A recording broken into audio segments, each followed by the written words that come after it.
I don't want a ceasefire. I don't want a ceasefire. America's former national security advisor, Henry Kissinger, once said, "It is dangerous to be America's enemy, but it is even more dangerous to be its friend." And today, Ukraine is actually feeling the truth of this line.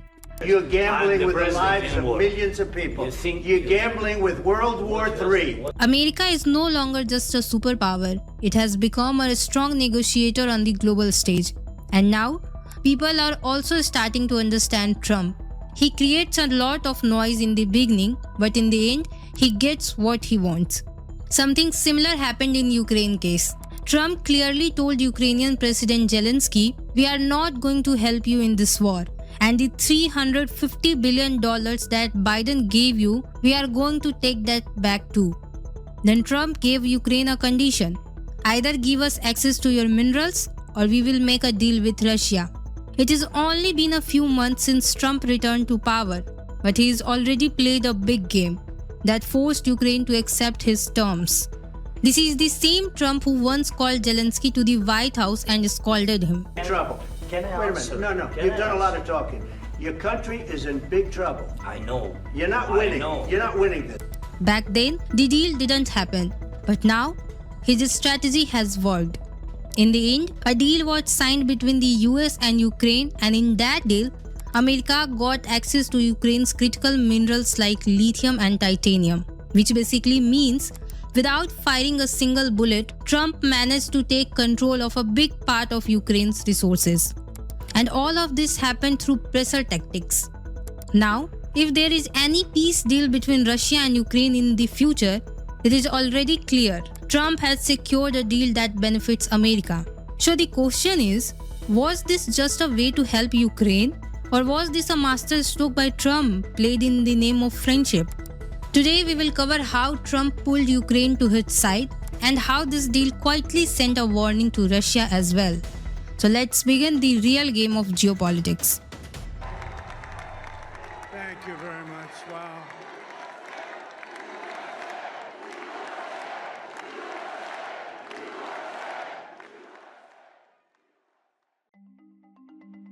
In the war between Russia and Ukraine, America has very smartly taken the biggest advantage.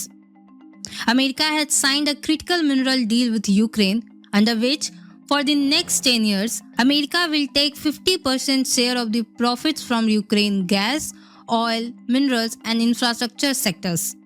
People in Ukraine are being told that this is a new reconstruction fund created with America is a 50-50 partnership, that both countries will have equal control. But the real money in this fund will come from selling Ukraine resources, oil, gas, and minerals.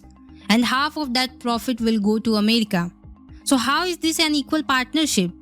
Ukraine ministers are trying to convince the public by saying, "Our national assets are safe now because America is with us."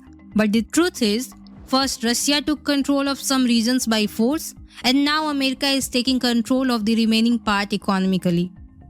Ukraine's government is also saying that this deal won't put them in debt, but the reality is they have sold the rights of their own land.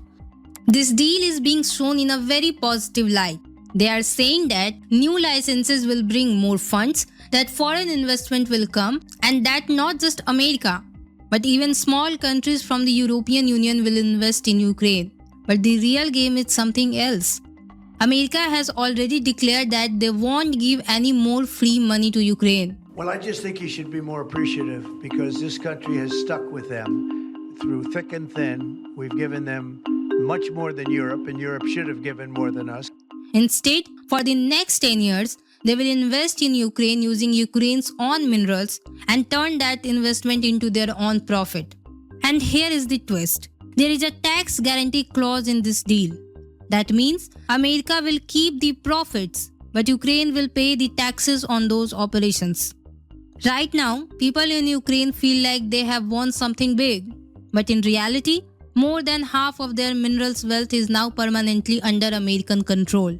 From now on, any resources Ukraine digs out, America will automatically get a share. But the big question is, why is America so desperate for Ukraine's mineral? Let's find out. Actually, America had a big problem. Recently, they were struggling to compete with China when it came to rare earth elements. Why? Because China stopped exporting these rare minerals, and that started to affect America's technology and defense industries badly. Without rare earth elements, America's growth would come to a halt. To fix this problem, America had two options: either take control of Greenland or try to gain access to Ukraine resources. And in the end, they have chosen Ukraine.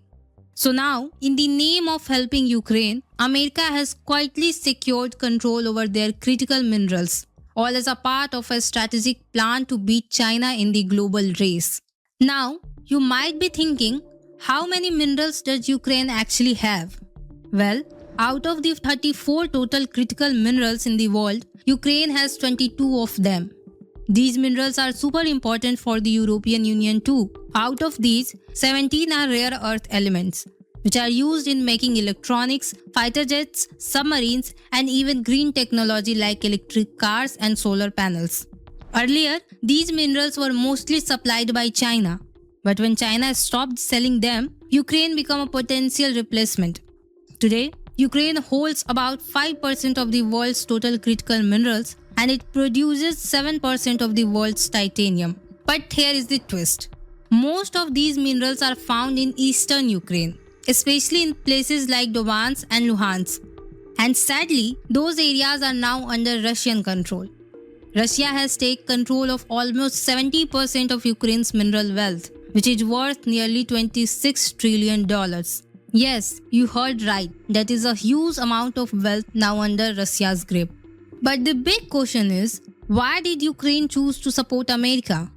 The answer is simple. Ukraine does not have nuclear weapons, but Russia does. And Putin has already threatened that if any country gives Ukraine long-range missiles, he will treat it as an act of war.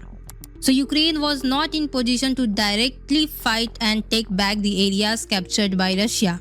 If America supports Ukraine and helps them take back even half of the lost territory, it would still a big win for Ukraine.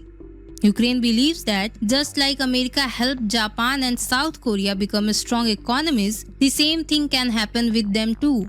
If they stay close to America, they can grow in the future. And because of this thinking, Ukraine become a part of this global geopolitical game. Now, Ukraine is not just a war-torn country.